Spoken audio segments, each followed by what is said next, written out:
డోన్లో గొడ్డలి పార్టీ నాయకులు మా పైన అసహనంతో ఆవేశంతో మరి చిందులు దొక్కుతూ వ్యక్తిత్వ హననానికి వ్యక్తిగత దూషణలకు పాల్పడి ప్రెస్ మీట్లో విమర్శలు చేయడాన్ని మేము చాలా తీవ్రంగా ఖండిస్తున్నాం.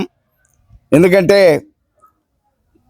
కళ్ళు దాగిన కోతుల్లాగా వాళ్ళు చిందులేస్తూ మరి తెలుగుదేశం పార్టీ నాయకులపైన ప్రెస్ మీట్లో తెలుగుదేశం పార్టీలో పాల్గొన్న నాయకులపైన ప్రభుత్వం పైన అనేక విమర్శలు అర్థం లేని విమర్శలు చేయడం అనేది జరిగింది.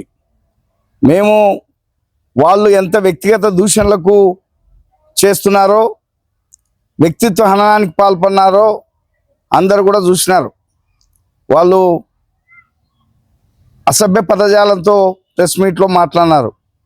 గాడిదలు అంటున్నారు, డస్ట్బిన్లు అంటున్నారు, ట్రీట్మెంట్ చేస్తాం మా ప్రభుత్వం వస్తే అని చెప్తున్నారు, జాగ్రత్త అంటున్నారు. మరి ఇది ఎంతవరకు కరెక్టు? ఈ రకమైన పద్ధతుల్లో మేమేమైనా ప్రెస్ మీట్లో వారిని మాట్లాడినామా? ఒక తూరి ప్రజలు విఘ్నులు, డోన్ నియోజకవర్గంలో ప్రజలందరూ కూడా చైతన్యవంతులు. మీకు మరి సరైన పద్ధతుల్లోనే సమాధానం ప్రజలు ఇంతకుముందే తీర్పిచ్చినారు. ఇంకా మీలో మార్పు రాకుండా మరి ఈరోజు ఇంకా ఆ రకంగా మాట్లాడుతున్నారంటే మరి మీరు ఎప్పటికి కూడా రాజకీయంగా మీరు ముందుకు రాలేరని ఈ సందర్భంగా తెలియజేస్తూ, నిజమే ఇప్పుడు గాడిదలైనా లేదంటే డస్ట్బిన్ అయినా ఇంకా ఏవైనా కనీసం అవి సమాజానికి ఉపయోగపడతాయి. గాడిద అంటే సమాజానికి సేవ చేస్తుంది, బట్టలన్నీ ఊరి గ్రామంలో ఉన్న బట్టలన్నీ మోసుకుపోతుంది. లేదు డస్ట్బిన్ అంటే ఇంట్లో ఉన్న మరి అపరిశుభ్రతమైన వస్తువులన్నింటినీ దాంట్లో వేసి ఆ ఇంటిని శుభ్రంగా పెట్టుకుంటారు. కానీ మీరు ఎవరు? మీరు పూర్తి సమాజానికి హానికరమైన వాళ్ళు కదా. మీరు మరి ఆడపిల్లల జీవితాలతో ఆటలాడుకునే నయవంచకులు కదా మీరు. అది డోన్ ప్రజలకందరికీ తెలుసు కదా.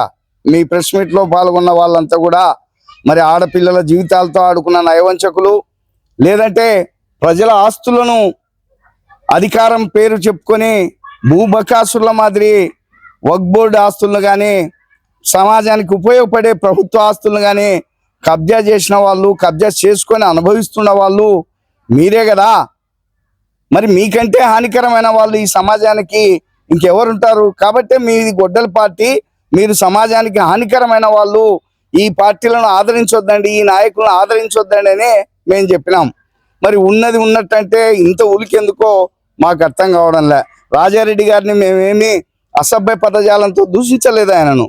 ఆయనను విమర్శనాత్మకంగానే మరి ఆయన మంత్రిగా ఉన్నప్పుడు కానీ 5 ఏళ్ళు ఎమ్మెల్యేగా ఉన్నప్పుడు కానీ విమర్శన పద్ధతుల్లోనే ప్రజాస్వామ్య పద్ధతుల్లో ఆయనను విమర్శించినాం మేము. దాన్ని పట్టుకొని మీరు వ్యక్తిగతంగా విమర్శ చేసినారు. ఆయన రావు బహదూరు లేదంటే ఆయన జమీందారు, ఆయనను విమర్శించడానికి మీరు అర్హులా? లేదంటే మీరు తెలుగుదేశం పార్టీకి పట్టిన తుప్పు లాంటి వాళ్ళు అని మాట్లాడతారంటే మేము తుప్పో నిప్పో మీకు తెలుసు. ఎన్నికల్లో మేమే కదా మీ పైన విమర్శలు చేసినది, ఊరూరులో మైక్ పట్టుకొని మాట్లాడినది. డోన్ నియోజకవర్గంలో 5 సంవత్సరాలు మీరు అధికారంలో ఉన్నప్పుడు, మంత్రిగా ఉన్నప్పుడు ఈ నియోజకవర్గంలో మీ పరిపాలన ఎండగట్టినది మేమే కదా. ప్రజల దగ్గరికి పోయి మాట్లాడినది మేమే కదా. మరి మా నిప్పు లాంటి మాటలే కదా మీ అధికారాన్ని దహించినది, ఈ నియోజకవర్గంలో మిమ్మల్ని ఓడించినది. మరి మా మాటలు, మేము ప్రజల దగ్గరికి పోయిన మా కార్యాచరణనే కదా. మరి దాన్ని మర్చిపోయి ఈరోజు మమ్మల్ని అవహేళనగా మాట్లాడినంత మాత్రాన మీరు పెద్ద నాయకులు కాలేరు, మిమ్మల్ని ఎవరు ఆదరించలేరని ఈ సందర్భంగా నేను వారిని హెచ్చరిస్తున్నాను. మరి మీకు తెలుసు, రావు బహదూర్లు కానీ జాగీర్దారులు జమీందారులు కానీ ఆ కాలం అయిపోయింది, ఆ యుగం సమసిపోయింది. వారు ప్రజాసేవకు అర్హులు కాదు, వాళ్ళు ప్రజాస్వామ్యంలో నాయకులు కాదు. కాబట్టి డోన్లో కూడా ఈ జమీందారులను జాగీర్దారులను ఈ రావు బహదూర్లను ఓడించినారు ప్రజలు. దాన్నే చెప్పినాం మేము. మరి ఇంకా అదే పాట పాడతారు మీరు, రావు బహదూర్లు జమీందారులని. కాబట్టి ఈ రావు బహదూర్లు జమీందారులు కాదు డోన్ నియోజకవర్గ ప్రజలకు కావాల్సింది. ప్రజలకు స్వచ్ఛందంగా పనిచేసే ప్రజా సేవకులు కావాలి. కోట్ల లాంటి వాళ్ళు, కేఈ లాంటి వాళ్ళు ఈ నియోజకవర్గాన్ని అనేక సంవత్సరాలుగా అభివృద్ధి చేసినారు. తెలుగుదేశం పార్టీ నాయకత్వంలో ఈరోజు అభివృద్ధి చేస్తున్నారు. అట్లాంటి నాయకులు కావాలి, కానీ మీరు పార్ట్ టైం పొలిటీషియన్స్గా అధికారాన్ని వ్యాపారానికి అడ్డు పెట్టుకొని మరి సంఘానికి సమాజానికి హాని చేసే మరి సంఘ విద్రోహులుగా రాజకీయాలు చేసే వాళ్ళు కాదు డోన్ నియోజకవర్గాల ప్రజలకు కావాల్సిందని ఈ సందర్భంగా నేను తెలియజేస్తున్నాను. మరి మీరు ఈ రకమైన విమర్శలతో మా నైతిక స్థైర్యాన్ని, మా రాజకీయ సంకల్పాన్ని, ఈ నియోజకవర్గంలో మాకు ప్రజాసేవతో ఉన్న సంబంధాలను మీరు ఏ రకంగా కూడా దెబ్బతీయలేరు. తప్పనిసరిగా మేము మీరు వేసే ఈ విమర్శలను మరి మేము పాజిటివ్గా మలుచుకొని మరింత ముందుకు రాజకీయంగా ముందుకు పోతామే తప్ప వెనక్కి రాము అని ఈ సందర్భంగా వారికి నేను తెలియజేస్తున్నాను. మరి మీరు పదే పదే అంటున్నారు అభివృద్ధి పనులు అయిపోయినాయి. గతంలో మేము మంత్రిగా ఉన్నప్పుడు ఏమైనా ఇట్లా చేసినామా? ఇప్పుడు అభివృద్ధి పనులు ఆగిపోయినాయంటే మరి మీరెందుకు పూర్తి చేయలేకపోయినారు? ప్రారంభించిన వాళ్ళు దానికి సమాధానం కావాలా? 5 సంవత్సరాలు మంత్రిగా ఉన్నప్పుడు మీరు ఎందుకు మరి ఇక్కడ నియోజకవర్గంలో అభివృద్ధి కార్యక్రమాలను పూర్తి చేయలేకపోయినారు? వాటిని ఎన్నికల కోసమే ప్రారంభించినారని మేము ఫస్ట్ రోజు నుంచి చెప్తున్నాం. అదే ఈరోజు కూడా చెప్తున్నాం. మీరు పూర్తి చేసిటే దాన్ని మేము ఒప్పుకున్నాము. కానీ ఈరోజు మా నియోజకవర్గంలో ఎమ్మెల్యే గారు కోట్ల సూర్యప్రకాష్ రెడ్డి గారు తెలుగుదేశం పార్టీ తరఫున గెలిచిన తర్వాత, చంద్రబాబు నాయుడు గారు మళ్ళీ ముఖ్యమంత్రి అయిన తర్వాతనే ఈరోజు ఆ కార్యక్రమాలన్నీ ఒక్కొక్కటిగా ఈ నియోజకవర్గంలో పూర్తి చేస్తున్నాం. అంత మాత్రాన్నే మేము మరి అవన్నీ మావే అని కూడా మేము చెప్పాం. ఎందుకంటే ప్రజాస్వామ్యంలో ప్రభుత్వంలో ఉన్నప్పుడు, అధికారంలో ఉన్నప్పుడు ప్రజలకు సమాజానికి సేవలు చేయాల్సిందే, అభివృద్ధి కార్యక్రమాలు చేయాల్సిందే. అంత మాత్రాన్నే అవి మా సొంతమనో మేము తప్ప ఇంకెవరు చేయలేరనో మరి ఎప్పుడు చెప్పుకుంటే అంతకంటే రాజకీయ వివేకం ఇంకోటి ఉండదనే మేమేమన్నామంటే నువ్వు ఒక అజ్ఞానివి అని చెప్పినాం. అది తప్ప మీకు? ఇప్పుడు మేము 40 చెరువులను ఈ నియోజకవర్గంలో మరి చంద్రబాబు నాయుడు గారి ఆశీస్సులతో నీళ్ళన్నీ నింపి ఇవాళ రైతులకు తాగునీరు సాగునీరు ఇబ్బంది లేకుండా చేసినాడు సూర్యప్రకాష్ రెడ్డి గారు. అదే విషయం చెప్పినాము. మరి మీరెందుకు పూర్తి చేయలేకపోయినారు? అసలు ఈ పథకం ఆ రోజు చంద్రబాబు నాయుడు గారు 2019కి పూర్వం ముఖ్యమంత్రిగా ఉన్నప్పుడు మరి డిప్యూటీ ముఖ్యమంత్రి గౌరవనీయులు కె కృష్ణమూర్తి గారు ఈ పత్తికొండ, డోను, ఆలూరు కరువు ప్రాంతాల్లో ఈ పథకాన్ని తీసుకొచ్చి ఇక్కడ ఉన్న కరువు రైతులను ఆదుకోవాలా, అందరినీ జలాలను ఊరికి ఇవ్వాలని ఆయన సంకల్పించి ఆయననే ఈ కార్యక్రమానికి శ్రీకారం చుట్టి అప్పుడే దాదాపు 40% పనులు పూర్తి చేస్తే మీరు 5 సంవత్సరాలు ముఖ్యమంత్రిగా ఉండి, అధికారం ఉండి, మంత్రిగా ఉండి మరి ఆ పనిని పూర్తి చేయకుండానే డోన్లో వచ్చి గత మాజీ ముఖ్యమంత్రితో మరి ప్రజలను మభ్యపెట్టేదానికి దాన్ని ఓపెనింగ్ చేసిపోయినారు. ఓపెనింగ్ చేసిపోయినాక ఏ చెరువుకు నీళ్లు రాలేదు. కానీ ఈరోజు 2 సంవత్సరాల్లో మళ్ళీ దాన్ని వచ్చినప్పటి నుంచి సూర్యప్రకాష్ రెడ్డి గారు ప్రతి చెరువు దగ్గరికి పోయి ఆ నీళ్లను తీసుకొచ్చి ఆ చెరువులు నింపే కార్యక్రమం చేసినాడు. వాళ్ళకు డబ్బులు ఇచ్చినాడు, కాంట్రాక్టర్లకు అన్ని కార్యక్రమాలు చేసినారు. ఇవాళ గోర్కల్ వాటర్ స్కీమ్ ను కూడా మీరు ప్రారంభించినారు. ప్రారంభించి 2 సంవత్సరాలు టైం ఉంటే కూడా మీరు కేవలం బేతంచెర్ల వరకు తీసుకొచ్చి బేతంచెర్ల పట్టణ ప్రజలకు మాత్రమే ఆ గోర్కల్ నీళ్ళని ఇచ్చి మిగతా డోన్ నియోజకవర్గాన్ని అంతా మరి మంచినీళ్ళ కొరతలు ఉండేటట్లు చేసినారు.